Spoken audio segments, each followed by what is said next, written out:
Radio Kantipur, radio राष्ट्रको। मुलुकको उत्तरी नाकाबाट व्यवसायीहरू विस्थापित हुने क्रम बढ्दो, तातोपानी र रसुवागढी खुल्ने र बन्द हुने निश्चित नभएकाले दक्षिणी नाका रोज्न बाध्य। कोभिड-19 को दोस्रो लहर बढेसँगै स्वास्थ्य मापदण्डमा कडाई गर्ने सरकारको तयारी, बालबालिकाबाट संक्रमण फैलने जोखिम उच्च। आगामी एक दशकमा $1 खर्ब को अर्थतन्त्र बनाउने उद्योग वाणिज्य महासंघको महत्वाकांक्षी घोषणा, प्रत्येक वर्ष 4 लाखलाई रोजगारी दिने लक्ष्य। म्यानमारमा प्रदर्शनकारीमाथि प्रहरीले ग्रेनेड बन्दुक प्रयोग गर्दा 80 जनाको मृत्यु। र स्पेनिस ला लिगा फुटबल अन्तर्गत एल क्लासिको भिडन्तमा रियल मड्रिड विजयी, जितसँगै रियल तालिकाको शीर्ष स्थानमा। नमस्कार, कान्तिपुर डायरीबाट सहकर्मी केशु र म प्रकाश। समाचार अब विस्तारमा। व्यवसायी नारायण घिमिरेले चीनसँग जोडिएको तातोपानी र रसुवागढी नाका छाडेर भारतको कोलकाता बन्दरगाहबाट सामान आयात गर्न थालेको 5 वर्ष बितेको छ। तातोपानी नाकाबाट 2 दशक आयात व्यापार गरेका उनी उत्तरतर्फ मात्र भर पर्दा व्यवसायीले निकै ठूलो नोक्सानी बेहोर्नु परेको सुनाउँछन्। उत्तरी नाकाबाट आयात व्यापार सहज हुन्छ भन्ने उनको विश्वास नै टुटेको छ। 1.5 दशकदेखि तातोपानीबाट व्यवसाय गर्दै आएका नृप अधिकारीले पनि आयात व्यापारलाई दक्षिणी नाकामा केन्द्रित गरेका छन्। उनले आगामी जाडोयामका लागि चीनबाट झिकाउने सामान समेत भारत हुँदै ल्याउने निर्णय गरेका छन्। चीनसँग जोडिएका नाकामा निर्भर हुँदा गत वर्ष लाखौं रुपियाँ नोक्सानी बेहोरेको उनले सुनाए। भूकम्प, बाढी पहिरो र कोभिडको बहानामा चीनले नेपाल जोडिएको नाकाबाट हुने आयात निर्यात व्यापारमा कडाई गरेपछि दक्षिणतर्फ भर पर्न बाध्य भएका घिमिरे र अधिकारी प्रतिनिधि व्यवसायी हुन्। व्यवसायीहरू चीनबाट हुने झण्डै 80% व्यापार दक्षिणी बन्दरगाहतर्फ डाइभर्ट भएको अनुमान गर्छन्। नेपाल हिमालय सीमापार वाणिज्य संघ निवर्तमान अध्यक्ष बच्चु पौडेलका अनुसार उत्तरी नाका प्रयोग गर्ने नगर्ने सम्बन्धमा धेरै व्यापारी अन्यलमा छन्। उहाँले 10 देखि 15% व्यापारीले मात्रै तातोपानी र रसुवागढी सामान आयात गरिरहेको बताउनुभयो। कोभिड-19 संक्रमणकै कारण तत्काल लकडाउन नहुने भएको छ। संक्रमण बढे पनि त्यसलाई रोक्न तोकिएको स्वास्थ्य मापदण्ड पालना कडाई गर्ने तयारी सरकारले गरेको छ। उपप्रधानमन्त्री ईश्वर पोखरेलको अध्यक्षतामा हिजो बसेको कोभिड-19 संकट व्यवस्थापन केन्द्र सीसीएमसीको बैठकले सुरुवातमा सरकारले तोकेको मापदण्ड लागू भएको छ छैन हेर्ने र त्यही आधारमा अर्को कदम चाल्ने निर्णय गरेको छ। प्रधानमन्त्री तथा मन्त्री परिषद कार्यालयका सचिव तथा सीसीएमसी सचिवालयका संयोजक खगराज बरालका अनुसार तोकिएको स्वास्थ्य मापदण्ड पालना नगरेर कोभिड-19 संक्रमण बढे लकडाउन गर्ने अवस्था आउन सक्छ। उहाँले भन्नुभयो, हामीले तत्काल लकडाउन गर्ने योजना बनाएका छैनौं। सीसीएमसी बैठकले संक्रमणको दोस्रो लहर फैलन सक्ने भन्दै सतर्कता अपनाउन अपील गरेको छ। पहिलो समय कोभिड संक्रमणको ग्राफ बढेको र नयाँ भेरिएन्ट प्रजाति समेत देखा परेको भन्दै बैठकले सतर्कता अपनाउन राष्ट्रिय रूपमा अपील गर्ने निर्णय गरेको हो। बरालले जिल्ला कोभिड-19 संकट व्यवस्थापन केन्द्र डीसीसीएमसीलाई अझ सक्रिय बनाउने निर्णय भएको बताउनुभयो। उहाँले भन्नुभयो, संक्रमण घटेसँगै डीसीसीएमसी पनि केही निष्क्रिय जस्तो भएको थियो, अब फेरि सक्रिय हुन अनुरोध गरेका छौं। सरकारले यसअघि नै जुन जिल्लामा कोभिड-19 संक्रमण बढ्यो त्यहाँको स्थानीय तह र प्रशासनसँग मिलेर निर्धारित क्षेत्रमा लकडाउनसम्म गर्न सक्ने अधिकार दिइसकेको छ। सीमामा सञ्चालित हेल्थ डेस्कलाई थप प्रभावकारी बनाउने, एन्टिजेन परीक्षण बढाउने, कोभिड संक्रमण भई लक्षण देखा परेका बिरामीलाई अस्पताल भर्ना गर्ने र लक्षण नदेखिएकालाई क्वारेन्टिनमा राख्ने निर्णय पनि बैठकले गरेको छ। भारतमा कोरोना भाइरस संक्रमण तीव्र रूपमा फैलिरहँदा यहाँ पनि दोस्रो लहर शुरू भएको भन्दै विज्ञहरूले उच्च सतर्कता अपनाउन सुझाव दिएका छन्। भारतमा संक्रमण बढेका बेला सीमा नाकाबाट खुलेआम आउजाउ भइरहेकाले जोखिम बढेको उनीहरूको भनाइ छ। संक्रामक रोग विशेषज्ञ डाक्टर अनुप सुवेदीले कोरोना भाइरसको नयाँ भेरिएन्ट झन् संक्रामक रहेको र यसले मृत्युदर बढाउन सक्ने बताउनुभयो। उहाँले भन्नुभयो, अब कोही कोरोना संक्रमित चिकित्सा भए अघिल्लो लहर भन्दा उपचार गर्न बढी कठिन हुन्छ र मृत्युदर धेरै देखिन सक्छ। केही महिनामा धेरै खालका एन्टिबायोटिक रेसिस्टेन्ट ब्याक्टेरिया व्यापक रूपमा फैलिएका छन्। उहाँले भन्नुभयो, कोभिडले बढी चिकित्सा बनाएका व्यक्तिमा देखिने ब्याक्टेरियल निमोनियालाई नेपालमा हाल उपलब्ध एन्टिबायोटिकले उपचार गर्न अत्यन्त कठिन हुन थालेको छ। मन्त्रालयका प्रवक्ता डाक्टर जाकेश्वर गौतमले पछिल्लो समय कोरोनाको लक्षण जटिल देखिएको बताउनुभयो। उहाँका अनुसार अस्पताल भर्ना गर्नुपर्ने बिरामीको संख्या हत्तै बढेको छ। उहाँले school, college, cinema hall, party palace, जुलुस लगायत सबै सेवा बन्द गर्नुपर्ने अवस्था आएको बताउनुभयो। डाक्टर गौतमले भन्नुभयो अहिले संक्रमितमा जटिल प्रकृतिको लक्षण देखिएको छ। संक्रमण दर पनि बढेकाले उच्च सावधानी अपनाउनु पर्ने भएको छ।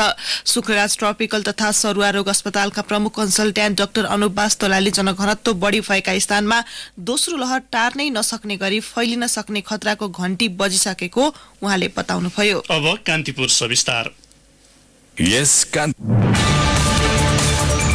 कान्तिपुर सविस्तार। नेपालमा पछिल्लो समय देखिएको नयाँ स्वरूपको कोरोना भाइरस तुलनात्मक रूपमा जोखिमपूर्ण रहेको चिकित्सकले चेतावनी दिइसकेका छन्। अस्पतालमा सिकिस्त बिरामीको संख्या बढ्दै गएसँगै मृत्युदर समेत बढ्न सक्ने विज्ञहरूले बताएका छन्। भारतबाट भित्रनेहरू मध्ये सीमा नाकामा परीक्षण गर्दा केहीमा संक्रमण भएको पाइएपछि पुनः स्वास्थ्य संकट निम्तने खतरा बढेको छ।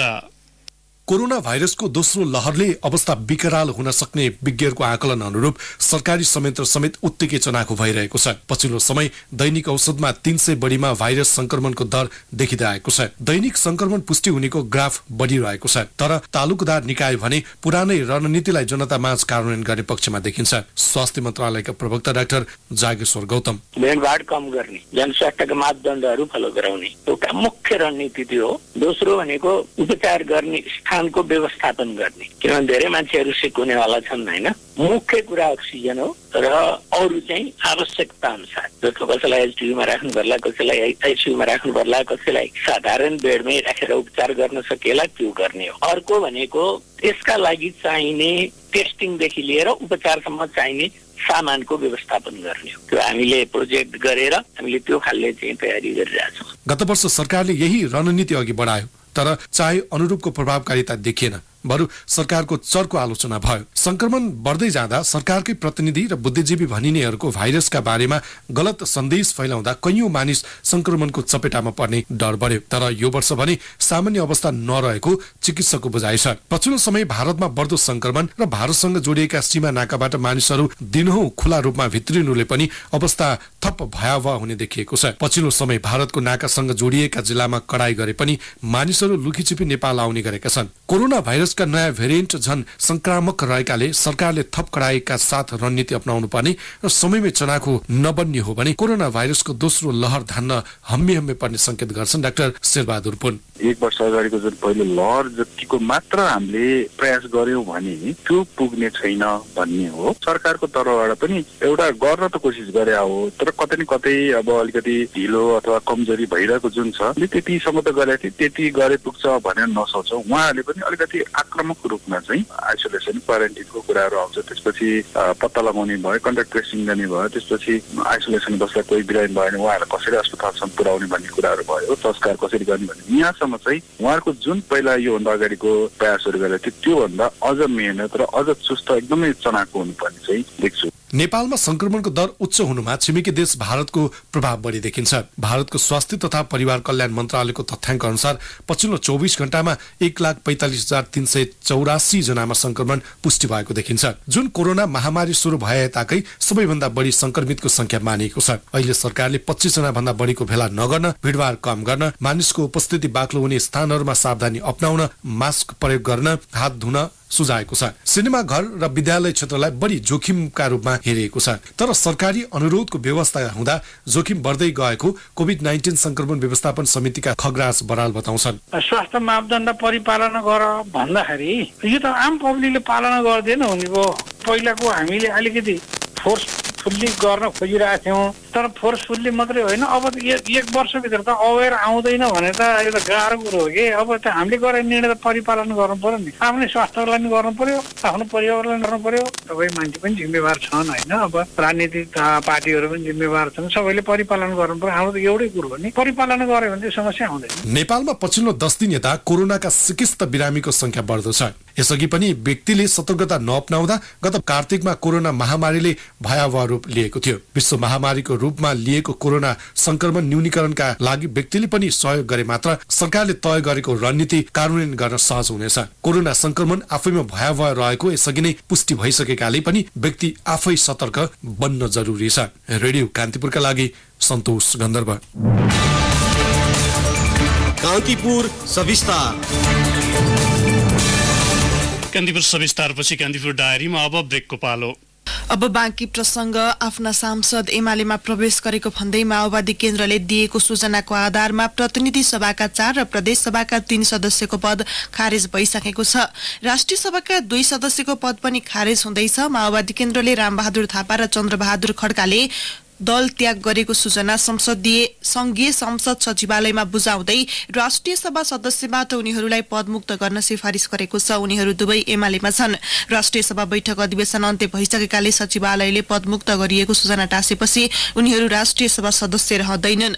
प्रदेश 1 का सांसद टंक आङबुहाङ र लुम्बिनी प्रदेशका ददिराम नेउपाने र दिनेश पन्थी पनि पदमुक्त भएका छन्। नेउपाने रूपन्देही 1 ख र दिनेश पन्थी गुल्मी 2 खबाट माओवादी केन्द्रको तर्फबाट निर्वाचित भएका थिए। आङबुहाङ ताप्लेजुङ खबाट निर्वाचित भएका थिए। उनीहरूको पद रिक्त भएको जानकारी निर्वाचन आयोगलाई 15 दिनभित्र गराउनुपर्छ। निर्वाचन आयोगका प्रमुख आयुक्त दिनेश थपलियाले भन्नुभयो, प्रतिनिधि सभाको 4 जनाको पद गएको जानकारी प्राप्त भएको छ। प्रदेशको जानकारी आएको छैन। कैलाली 3 र 4 रौतहट 3 प्रतिनिधि सभा सदस्य विहीन भएका हुन्। रिक्त रहेको ठाउँमा पुनः उपनिर्वाचन गर्नुपर्छ। दुर्लभ वन्यजन्तु एकसिङे गैंडा विभिन्न कारणले लगातार मरेको खबरले चिन्तित संरक्षण कर्मीलाई हिजो घोषित गणनाको नतिजाले भने उत्साहित बनाएको छ। नेपालमा गैंडाको संख्या 752 रहेको गणनाले देखाएको छ। 6 वर्ष अघि भएको गणनाका तुलनामा यो संख्या 107 ले बढी हो। गैंडा पाइने मुख्य क्षेत्र चितवन राष्ट्रिय निकुञ्ज र यस आसपासका क्षेत्रमा मात्र अघिल्लो गणनाको तुलनामा 89 वटा गैंडा बढेको बताइएको छ। यो पटक भएको गणनामा चितवन राष्ट्रिय निकुञ्ज र सो आसपासको वनमा 694 वटा गैंडा भेटिएको हो। गणनाले बर्दियामा 68, शुक्लाफाँटामा 17 र पर्सामा 3 वटा गैंडा रहेको देखाएको छ। 645 वटा रहेको देखाएको सन् 2015 को गणनामा चितवनमा 605, बर्दियामा 29, शुक्लाफाँटामा 8 र पर्सामा 3 वटा रहेका थिए। राष्ट्रिय प्रकृति संरक्षण कोषको सौराहा कार्यालयमा हिजो वन सचिव विश्वनाथ ओलीको प्रमुख आतिथ्यतामा नतिजा घोषणा भइरहँदा मन्त्रालय र निकुञ्ज विभागका कर्मचारीहरू भने निकै दङ्ग भएका थिए।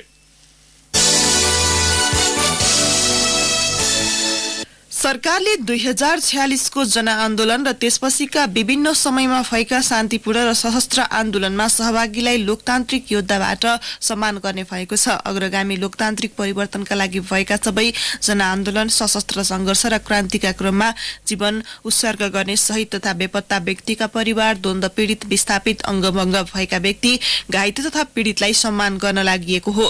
खासगरी 10 वर्ष सशस्त्र द्वन्द्वमा संलग्न भई समायोजनमा नपरेका र अयोग्य पूर्व लडाकुलाई केन्द्रित गरेर सम्मान दिन लागि हो, जसको चाँजो पाँचो र सुरुवाती पहल गृहमन्त्री रामबहादुर थापाले गर्नुभएको थियो। त्यसपछि लोकतन्त्रका योद्धा सम्मान सम्बन्धी काम गर्न चैत पहिलो साता मन्त्री परिषद बैठकले परराष्ट्र मन्त्री प्रदीप गेवालीको अध्यक्षतामा केन्द्रमा र प्रत्येक जिल्लामा प्रमुख जिल्ला अधिकारीको अध्यक्षतामा रहने गरी लोकतन्त्रका योद्धा अभिलेखीकरण तथा सम्मान समिति 2077 गठन गरेको थियो।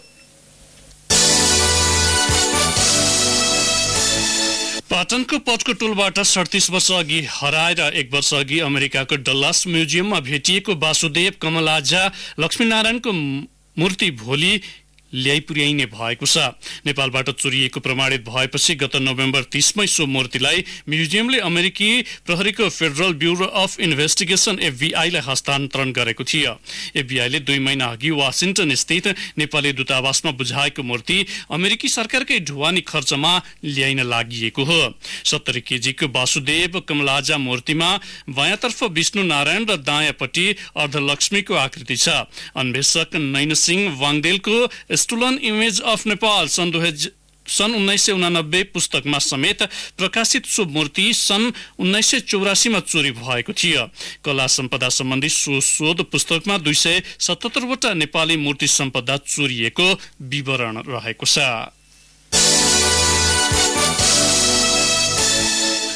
ठूला शहरका शैक्षिक संस्था कोरोना संक्रमणको जोखिममा रहेको विज्ञहरूले बताएका छन्। बेलायतमा देखिएको कोभिड-19 को नयाँ भेरिएन्ट भित्रिसकेको र बालबालिका समेत प्रभावित भएको उनीहरूको भनाइ छ।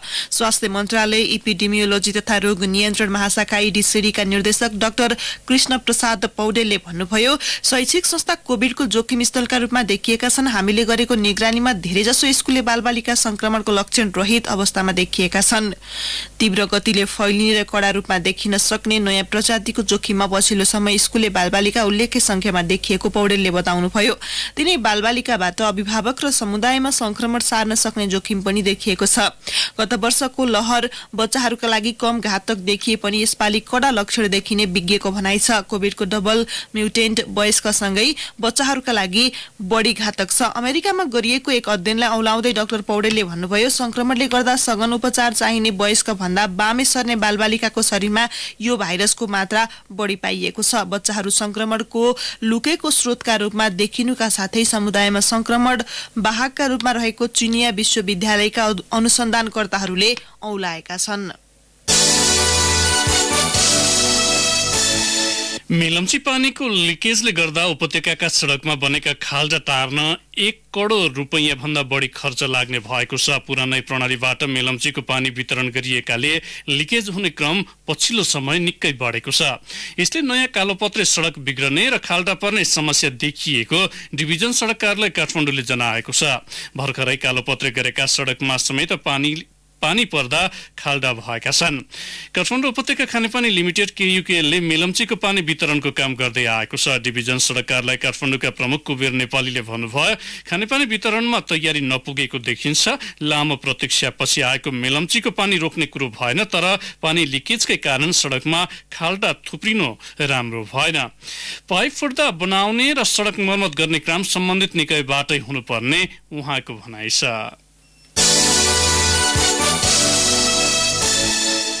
ललितपुर महानगरले सर्वसाधारण मारमा पर्ने गरी ठेकेदार कम्पनीलाई एकलौटी रूपमा स्मार्ट पार्किङ सञ्चालन गर्न दिएको भन्दै पाटनवासीले महानगर घेराउ गरेका छन्। ऐन मिचेर गरिएको पार्किङ सम्झौता खारेजीको माग गर्दै उनीहरू प्रदर्शनीमा उत्रिएका हुन्। महानगरले ठेकेदार कम्पनी डिस्कभर सिटीसँग 2076 माघ 16 मा सम्झौता गरी सर्वसाधारणसँग प्रति घण्टा 2 पाङ्ग्रेका 20 र 4 पाङ्ग्रेको 50 रुपियाँका दरले शुल्क उठाउने सम्झौता गरेको थियो। पार्किङ शुल्क महँगो अनि ठेकेदारले उठाएको रकमको 80% आफैले र महानगरले 20% मात्र पाउने गरी गरेको सम्झौताको सर्वसाधारणले विरोध गरिरहेका हुन्। यस सम्बन्धी उजुरी परेपछि अख्तियार दुरुपयोग अनुसन्धान आयोगले फाइल जफत गरेर छानबिन थालेको छ। यो विषय चाँडै टुङ्ग्याएर दोषीमाथि कडा कारबाही गरिने अख्तियारका प्रवक्ता नारायण प्रसाद रिसालले बताउनुभयो। नेपाल पत्रकार महासंघका अध्यक्षमा विपुल पोखरेल निर्वाचित हुनु भएको छ। हिजो अपराह्न सकिएको मतगणनाबाट पोखरेल नेतृत्वको संयुक्त प्यानल विजयी भएको हो। निर्वाचन समितिका सदस्य अधिवक्ता देवेन्द्र झाका अनुसार पोखरेलले 6942 मत प्राप्त गर्नुभयो। अध्यक्षका अर्का प्रत्याशी निर्मला शर्माले 3915 मत प्राप्त गर्नुभयो। वरिष्ठ उपाध्यक्षमा शर्मा प्यानलका माधव नेपाललाई हराउँदै रमेश विष्ट विजयी हुनुभयो। महिला उपाध्यक्षमा बाला अधिकारी निर्वाचित हुनु भएको छ। उहाँले दाना केसी सुवेदीलाई हराउनु भयो। समावेशी उपाध्यक्षमा उदय जीएम निर्वाचित हुनुभयो। महासचिवमा रोशन पुरी विजयी हुनु भएको छ। खुल्ला सचिवमा गोविन्द प्रसाद चौलागाई, महिला सचिवमा सृजना अरियाल विजयी हुनु भएको छ। आदिवासी जनजातितर्फ सचिव नारायण सुन्दर किलम्बु निर्वाचित हुनु भएको छ। मधेसी सचिवतर्फ दिपेन्द्र चौहान, एसोसिएट सचिवतर्फ पवन आचार्य, दलिततर्फ हेमकर्ण विक, कोषाध्यक्षमा कलेन्द्र सेजुवाल निर्वाचित हुनु भएको छ। उहाँहरू सबै पोखरेल समूहका हुनुहुन्छ। कान्तिपुर डायरीमा पुनः ब्रेकको पालो। ब्रेकपछि कान्तिपुर डायरीमा अब आर्थिक प्रसंग। आगामी 1 दशकमा अर्थतन्त्रलाई 3 गुणाले वृद्धि गरी 1 खर्ब डलरको बनाउने परिकल्पना सहित नेपाल उद्योग वाणिज्य महासंघले आफ्नो भिजन पेपर राष्ट्रिय आर्थिक रूपान्तरण 2030 सार्वजनिक गरेको छ। महासंघको 55औं वार्षिक साधारण सभा तथा उद्योग वाणिज्य दिवसका अवसरमा काठमाडौँमा आयोजित कार्यक्रममा भिजन पेपर सार्वजनिक गरिएको हो। आगामी दशकमा 100 क्षेत्रमा 1 खर्ब 50 अर्ब डलर भन्दा बढी लगानीको परिकल्पना सहित तयार पारिएको भिजन पेपर कार्यान्वयन भए वार्षिक 4 लाख रोजगारीको अवसर सिर्जना हुने महासंघ अध्यक्ष शेखर गोल्छाले बताउनुभयो। महासंघ अध्यक्ष गोल्छाले भन्नुभयो, इमानदारी साथ आर्थिक रूपान्तरण 2030 योजना लागू भए 1 खर्ब 50 अर्ब डलर भन्दा बढी लगानी अर्थतन्त्रमा भित्रिन्छ, जसमध्ये करिब 1 खर्ब 8 अर्ब डलर निजी क्षेत्रबाट लगानी हुनेछ। महासंघले अर्थतन्त्रको सुधारका लागि स्पष्ट अवधारणा हुनुपर्ने माग सहित आर्थिक रूपान्तरण 2030 ल्याएको उहाँले बताउनुभयो। आगामी दशकमा अहिले रहेको 34 अर्बको डलरको अर्थतन्त्रलाई 1 खर्ब डलरमा पुर्याउन र दोहोरो आर्थिक वृद्धि दर हासिल गर्न सम्भव भएको अध्यक्ष गोल्छाको भनाइ छ। आगामी दशकमा थप 22 लाख रोजगारी सिर्जना गर्ने परिकल्पना भिजन पेपरले उल्लेख गरेको छ। कान्तिपुर डायरीमा अब अन्तर्राष्ट्रिय प्रसङ्ग। म्यानमारमा सुरक्षा फौजले प्रदर्शनकारीमाथि ग्रेनेड बन्दुकको प्रहार गर्दा 80 जनाको मृत्यु भएको छ। बारुद भरिएको ससाना बम अर्थात् ग्रेनेड बन्दुकको प्रयोग भएको अधिकारवादी समूहले जनाएका छन्। याङ्गुनमा मात्र 80 जनाको मृत्यु भएको तथा अन्य शहरको विवरण सरकारी पक्षले लुकाएको रोयटर्सले उल्लेख गरेको छ। याङ्गुनको उत्तर पूर्वमा पर्ने बागो शहरमा मृत्यु भएका प्रदर्शनकारीको शवलाई एकत्रित गरेर अन्यत्र लगिएको स्थानीय सञ्चार माध्यमले दावी गरेका छन्। शुक्रबारदेखि नै सुरु भएको ग्रेनेड प्रहार शनिबारसम्म चलेको दावी म्यानमारको पत्रिका म्यानमार नावले जनाएको छ। प्रदर्शनमा नेतृत्व गरिरहेका ये हुजका अनुसार सरकारले नरसंहार गरिरहेको आरोप लगाएको छ। जारी प्रदर्शन र सरकारी दमनका कारण कैयौं सर्वसाधारण विस्थापित भएका छन्। अधिकारवादी समूहले गरेको गणनामा फेब्रुअरी 1 मा भएको कुपछि सुरक्षाकर्मीको प्रहारबाट 618 नागरिकको मृत्यु भएको छ। म्यानमारमा कु गरेको सैनिक प्रशासनले भने उत्तेजित भिडलाई नियन्त्रणमा लिन सामान्य बल प्रयोग गर्नुपर्नेको स्पष्टीकरण दिँदै आएको छ।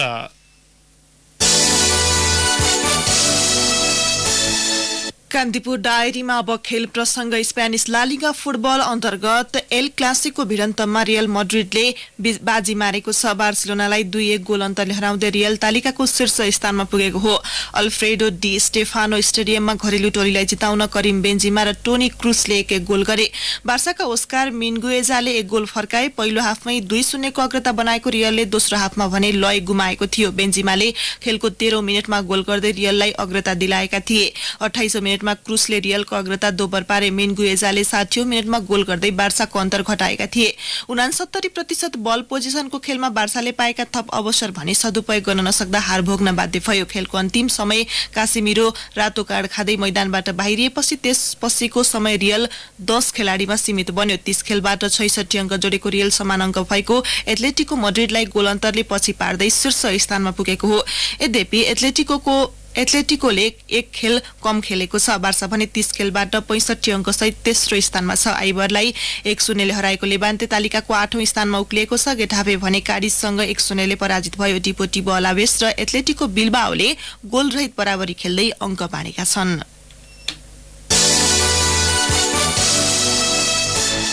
अब मौसम सम्बन्धी जानकारी। काठमाडौँ उपत्यका सहित मुलुकका पहाडी भूभागहरूमा आंशिक बदली हुने जल तथा मौसम पूर्वानुमान महाशाखाले जनाएको छ। बाँकी स्थानको मौसम सफा रहनेछ। पहाडी भूभागका 1-2 स्थानमा वर्षाको सम्भावना रहेको महाशाखाको अनुमान छ। केही बेर अघि 13 डिग्री सेल्सियस मापन गरिएको काठमाडौँ उपत्यकाको अधिकतम तापक्रम आज 29 डिग्रीसम्म पुग्नेछ।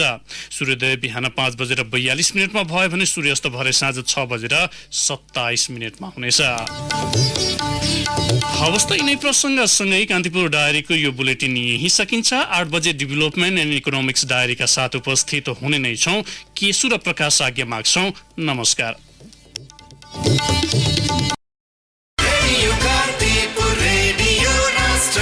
सूचना र मनोरञ्जनको सम्वाहक रेडियो राष्ट्रको रेडियो कान्तिपुर।